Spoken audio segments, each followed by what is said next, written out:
Visakha MP రాజధాని కాబోతుంది కాబట్టి రెండు పార్టీలకి చాలా కీలకం కానుంది. వైసీపీ నుంచి ఝాన్సీ గారు, టీడీపీ నుంచి భరత్ గారు. ఎవరు గెలుస్తారంటారు?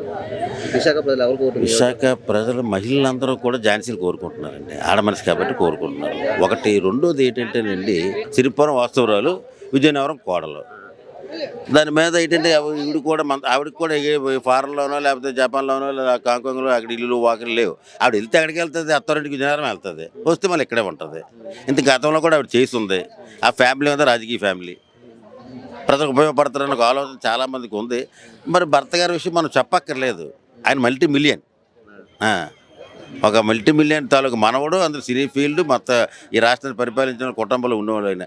ఆయన ఎండలోకి కానీ కోనలోకి కానీ ఇంట్లోకి కానీ రావడానికి ఏమైనా అవకాశం ఉందంటారా లేదంటారా చెప్పండి? లేదు అని అనుకోవాలి మరి, అంతే.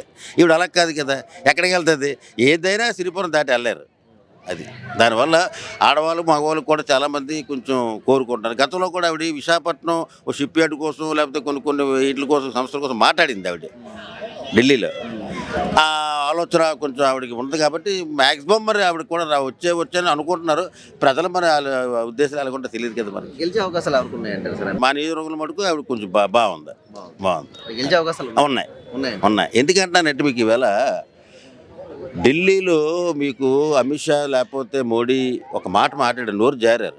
మేమంతా దళితులం కదండి, మరి రాజ్యాంగాన్ని బదలు కొడతాం లేకపోతే రాజ్యాంగాన్ని చింపేస్తాం. అందులో క్రిస్టియన్స్ ఎక్కువ ఉన్నాం ఇక్కడ. ఈ నియోజకవర్గం అంతా క్రిస్టియన్స్ ఎక్కువ, చర్చిలు ఎక్కువ, ప్రార్థనా పరులు ఎక్కువ ఎక్కడ ఉంటే ఇక్కడే ఉన్నారు. వీళ్ళందరికీ ఏంటి కావాలా? బీజేపీ అక్కర్లేదు, వాళ్ళకి పువ్వు కేరాలు. దాన్ని బట్టి మెజార్టీ ఈవిడికే రావచ్చు, గెలుస్తారు. ఈ నియోజకవర్గంలో మనకి మెజార్టీ ఆవిడకి వస్తుంది.